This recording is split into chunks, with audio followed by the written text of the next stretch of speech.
Durban, a pretty city on the east coast of South Africa. With its beautiful coastline and elegant colonial buildings, Durban is a good mix of the old and the new. It is also the city where a large number of people of Indian origin live. The nearly 1.3 million members of the Indian community in South Africa constitute barely 3% of the total population. The Indian community is now slowly rediscovering its roots. Indian songs and dances are especially popular. They are a unique bridge between the two countries, heirs to a history that goes back a long time. After many unsuccessful attempts by seafarers, the Portuguese sailor Vasco da Gama finally succeeded in reaching Indian shores in the late 15th century after rounding the Cape.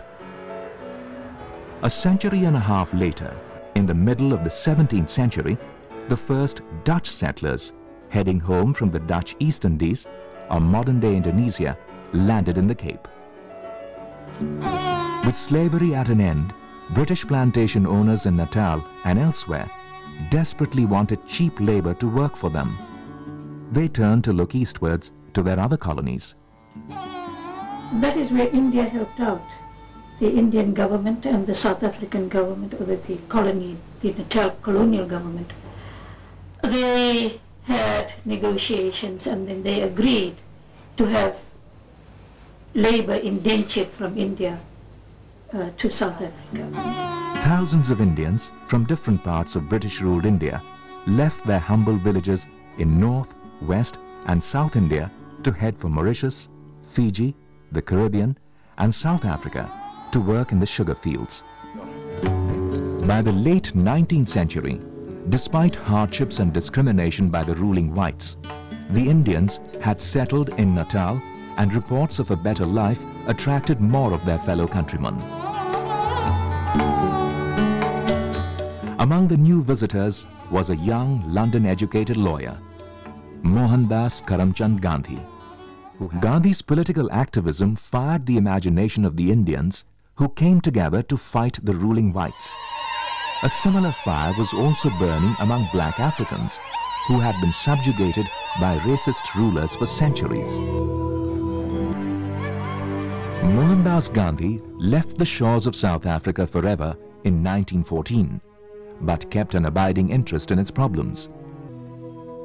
The late 1940s saw major changes in both countries.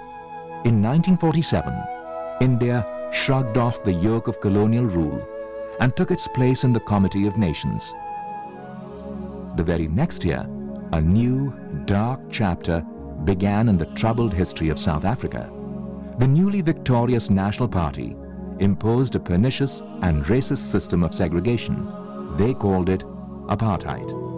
With apartheid came even more suppression of the fundamental rights of blacks, Indians, and all non-Europeans. The more prominent political activists were shifted to one of the world's most notorious prisons, Robben Island.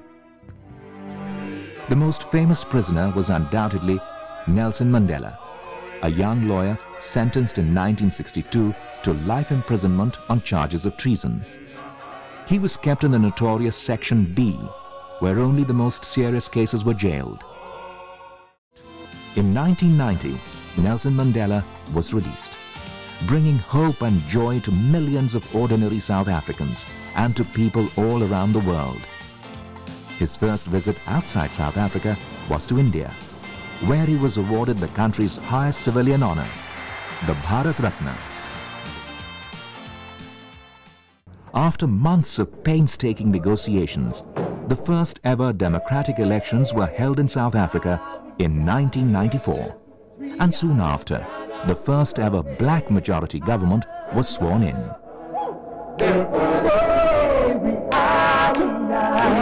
The journey, begun by Mohandas Gandhi a century ago in South Africa, had finally culminated.